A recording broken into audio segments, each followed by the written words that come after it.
Chainstitch.Tips, Chapter 4, Removing the Needle Plate and Cleaning the Looper. This is your needle plate. Today we're going to learn how to remove it to clean the looper. Patreon subscribers are going to get a bonus section about needle plate maintenance. Some tools you might want to have handy include a pair of pliers, help in getting thumb screws loosened, pipe cleaner. You're going to use this to clean your looper, air compressor. If you have one of these, get it charged up and handy. A little bit of oil in case your machine needs lubrication. And that's it. So a couple of quick pieces of nomenclature. This is your needle plate thumb screw. So it holds the needle plate in place. This is your looper. So that's what we're going to be cleaning today. So to get the machine prepared to remove the needle plate, I'm going to start by removing the needle.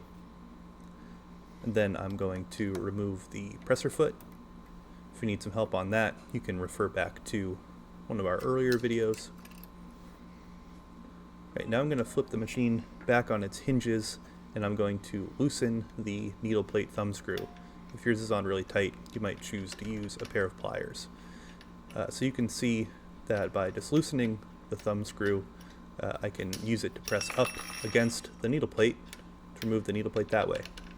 If your machine is flat, you can press up against the needle plate from the bottom of the thumb screw and then slip your fingers underneath the needle plate and remove it as such. So this is your matched pair. You'll notice that there are 12 holes on the needle plate. Those correspond to the size of needle you might use, from 1 to 12, 1 being the smallest, 12 being the largest. So set those aside for now. This is your looper, the oscillating stitch forming device, the little notch that carries the thread around the hook needle. So to clean the looper, you can insert a pipe cleaner from the top and just sort of wax it through. You can try to get the little notch in the top that carries the thread if that's particularly dirty. You can also feed the pipe cleaner up through the bottom of the looper. Try to get any extra gunk out that way. If you have an air compressor, this is a great tool for this job. Just use your compressed air to spray in and around the worm gear, the looper, the needle plate. You can hit it from the top as well.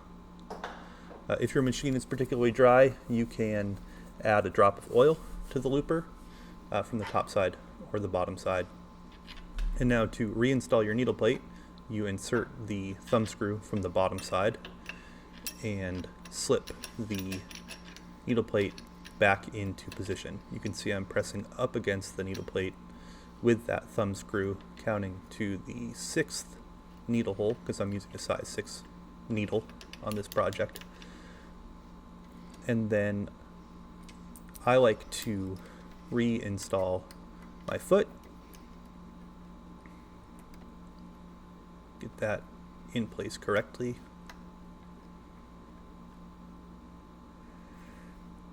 And then once that's installed, I will drop the needle and needle bar back down, and I make sure that the needle is centered in the needle hole.